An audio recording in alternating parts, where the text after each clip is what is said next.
என்றைக்காவது ஒரு நாள் உங்களை கால் கீழே விழ பண்ணணும், உங்களை அழிக்கணும்னு நினைக்கிறாங்களா?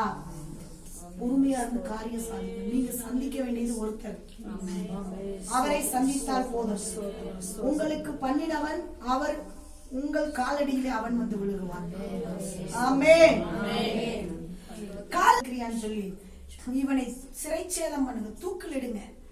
இவன் உண்டு பண்ணி வைத்த தூக்கு மரம் யாருக்கு உண்டு பண்ணி வச்சான்? மொர்தெகாய்க்கு.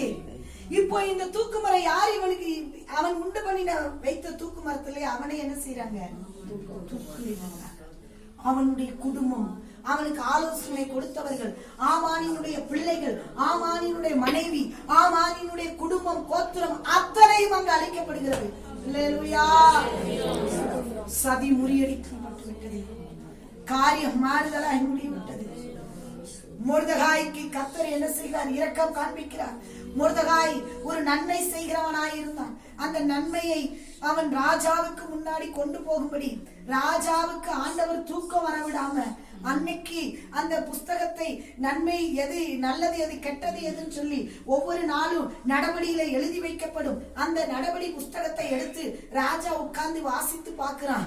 இது யாருப்பா? எனக்கு விரோதமாய் வந்த சதிய எனக்கு சொல்லி என்னை காப்பாற்றினவன் யாரு? அவன் பேர் என்ன? மொர்தெகாய். அவன் யாரு? எங்க இருக்கு? அவன் ஒரு யூதன். ராஜா சொல்றாரு, ஆமான கூப்பிட்டு சொல்றாரு, ஆமான் இங்க வா. நான் ராஜா கணம் பண்ண வேண்டியவன் எப்படிப்பட்டவனா இருக்கணும்? இவன் நினைச்சுக்கிட்டான், ஓ நம்மளை தவிர ராஜா யாருக்கு?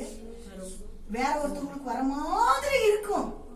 நீங்க உடனே பதறக்கூடாது. பதறாத காரியம் சிதறாது. பதறி போய் அழுதுகிட்டு கூப்பாடு போட்டு, ஐயோ நான் உனக்கு ரட்சிப்பை கொடுப்பேன், இந்த ரட்சிப்பும் இந்த யுத்தமும் கர்த்தருடையது. நீங்க இறஞ்சி எனத்தையாவது ஒண்ணு சாதிக்க போறீங்களா? நீங்க கொந்தளிச்சு ஏதாவது நடக்க போதா?